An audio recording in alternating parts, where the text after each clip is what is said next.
Hello विद्यार्थियों, जय Hind. Tense के क्रम में आज हम आपके सामने फ्यूचर इंडेफिनिट टेंस को लेकर के हाजिर हैं।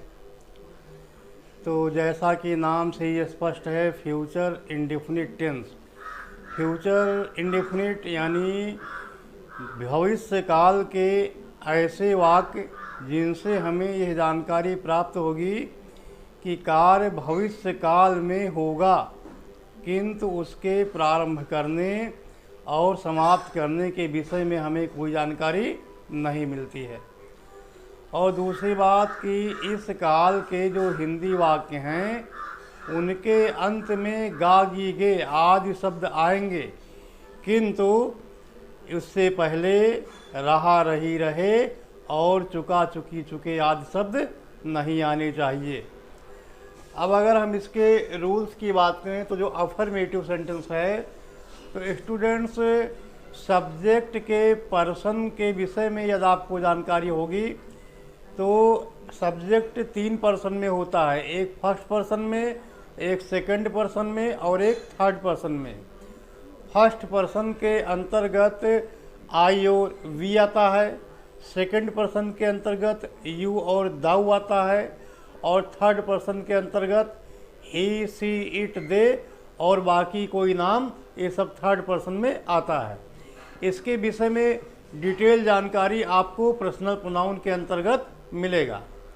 तो विद्यार्थियों, इसका रूल्स क्या है कि देखिए, अगर फर्स्ट पर्सन है तो फर्स्ट पर्सन यानी आई और वी के साथ में शैल लगता है, फिर मेन वर्ब की फर्स्ट फॉर्म आती है और अंत में ऑब्जेक्ट आता है। जैसे कि मैं क्रिकेट खेलूँगा, मैं क्रिकेट खेलूँगा। तो स्टूडेंट्स देखिए, यहाँ पर आई सब्जेक्ट क्या होगा, आई तो आई के साथ में शैल लग जाएगा, आई के साथ में शैल लग गया, फिर मेन वर्ब की फर्स्ट फॉर्म, तो क्या हो जाएगा, प्ले क्रिकेट, आई शैल प्ले क्रिकेट। तो ये इसका फर्स्ट पर्सन का एग्जाम्पल हो गया। अब इसका जो दूसरा रूल्स है, तो बाकी जितने भी सेकंड पर्सन और थर्ड पर्सन, तो मैंने सीधे यहाँ पे सब्जेक्ट लिख दिया। यहाँ पर सब्जेक्ट का मतलब जो सेकंड पर्सन और थर्ड पर्सन यानी यू और दाऊ, या आप यहाँ पर डायरेक्ट लिख सकते हैं। देखिए, सेकंड पर्सन और सेकंड पर्सन में आपका मैंने लिख दिया यू और दाऊ, और थर्ड पर्सन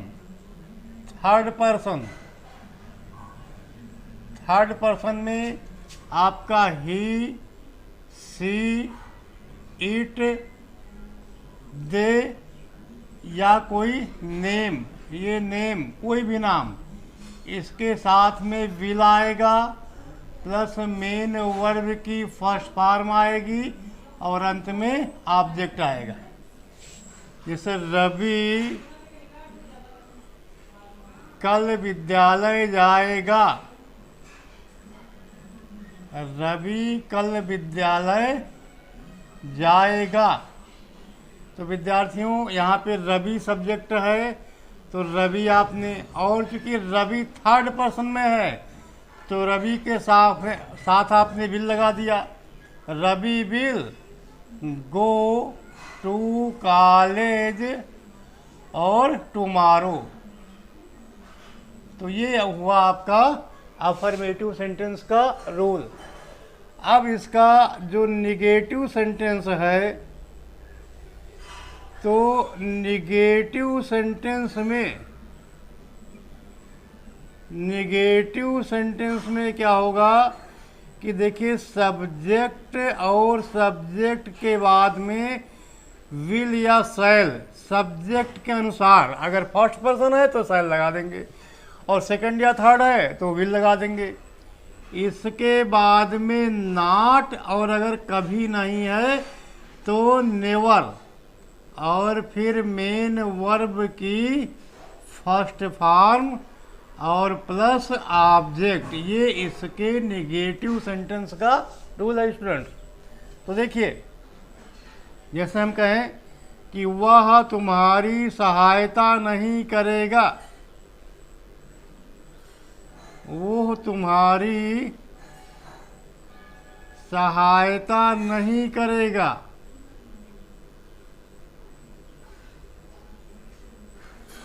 तो he will not help you, वो तुम्हारी सहायता नहीं करेगा। तो इसके नेगेटिव सेंटेंस में जैसे कि दूसरा पॉइंट हम लिख दें,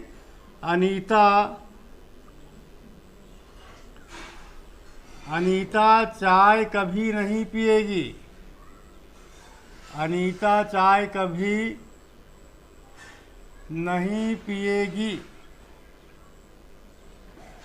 तो Anita will never take tea, ये इसका निगेटिव सेंटेंस हो गया। अब अगर हम इसके इंट्रोगेटिव सेंटेंस पे आते हैं, देखिए इंटेरोगेटिव सेंटेंस, इंट्रोगेटिव सेंटेंस। तो स्टूडेंट्स अन्य टेंस की तरीके यहाँ पर भी यदि वाक्य में क्या सबसे पहले है तो व्हाट नहीं आएगा, क्या होगा फिर टेंस की सहायक क्रिया विल या शैल सबसे पहले आ जाती है। तो देखिए विल या शैल, विल या शैल सबसे पहले, इसके बाद में सब्जेक्ट, फिर मेन वर्ब की फर्स्ट फॉर्म और प्लस ऑब्जेक्ट आ जाएगा, फिर डॉट डॉट क्वेश्चन मार्क। जैसे क्या तुम हिंदी पढ़ोगे, क्या तुम हिंदी पढ़ोगे। तो विल यू रीड हिंदी। और स्टूडेंट इसके जो दूसरे पॉइंट में है कि अगर कोई क्वेश्चन वर्ड है, प्रश्नवाचक शब्द, हु हुम हुज आदि, तो हम क्या करेंगे, उसको सबसे पहले लिखेंगे। तो देखिए क्वेश्चन वर्ड प्लस विल या शैल plus subject plus main verb की फर्स्ट फॉर्म, फिर ऑब्जेक्ट और डॉट डॉट क्वेश्चन मार्क। जैसे कल मनोज कहाँ जाएगा, कल मनोज कहाँ जाएगा। तो where will Manoj go tomorrow. तो स्टूडेंट्स ये हुआ इसका इंट्रोगेटिव सेंटेंस का दूसरा पॉइंट। और यदि इंट्रोगेटिव के साथ में निगेटिव है तो वहाँ पर सब्जेक्ट के बाद में नॉट का प्रयोग किया जाता है। जैसे कि वह कल हिंदी क्यों नहीं याद करेगा, तो why will he not learn Hindi tomorrow. Manoj आपकी सहायता क्यों नहीं करेगा, why will Manoj not help you. क्या पिताजी ऑफिस नहीं जाएंगे, तो will father not go to office. तो इस तरीके से जो भी इंट्रोगेटिव नेगेटिव सेंटेंस हैं उन सभी में सब्जेक्ट के बाद हम नॉट का प्रयोग करते हैं।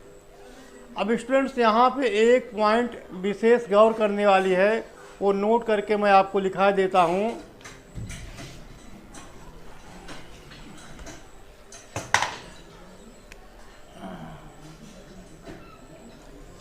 देखिए विद्यार्थियों, यदि वाक्य में धमकी, आदेश, दृढ़ वचन आज का जिक्र है तो वहाँ पर हम क्या करते हैं, फर्स्ट पर्सन के साथ में विल का प्रयोग कर देते हैं और सेकंड और थर्ड पर्सन के साथ में शैल का प्रयोग कर देते हैं। वैसे आपको क्या बताया गया, वैसे तो आपको बताया गया कि फर्स्ट पर्सन यानी आई और वी के साथ में शैल का प्रयोग करते हैं और से सभी सब्जेक्ट के साथ में हम विल का प्रयोग करते हैं। लेकिन विद्यार्थियों, यदि वाक्य में धमकी, आदेश, दृढ़ वचन आदि का वर्णन है तो हम फर्स्ट पर्सन के साथ में विल का प्रयोग कर देंगे और सेकंड और थर्ड पर्सन के साथ में शैल का प्रयोग कर देंगे। आइए इसका एग्जाम्पल देखते हैं। जैसे यदि आपके सामने एक ट्रांसलेशन दिया जाए, मैं तुम्हें गोली मार दूंगा, मैं तुम्हें गोली मार दूंगा, तो यहाँ पर वाक्य में धमकी दी गई है तो ये हो जाएगा आई विल शूट यू। यहाँ पर आपका देखिए आई यानी फर्स्ट पर्सन के साथ में विल आ गया। दूसरा हम कह दें अगर कि अशोक आपकी सहायता अवश्य करेगा, अशोक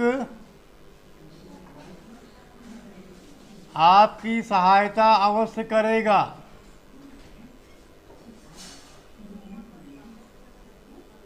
अवश्य करेगा। तो स्टूडेंट्स यहाँ पे मस्ट लाने की आवश्यकता नहीं है, ये सीधा अशोक शैल हेल्प यू। इसी से आपका स्पष्ट हो जाएगा कि अशोक आपकी सहायता अवश्य करेगा। तो स्टूडेंट्स, आज के इस वीडियो में आपको फ्यूचर इंडेफिनिट टेंस के बारे में जानकारी दी गई। आप इसका अध्ययन करिएगा और यदि कोई पॉइंट समझ में नहीं आता है तो आप कमेंट बॉक्स में हमें इसकी जानकारी दीजिएगा। बाकी अगले वीडियो में मिलते हैं। जय हिंद।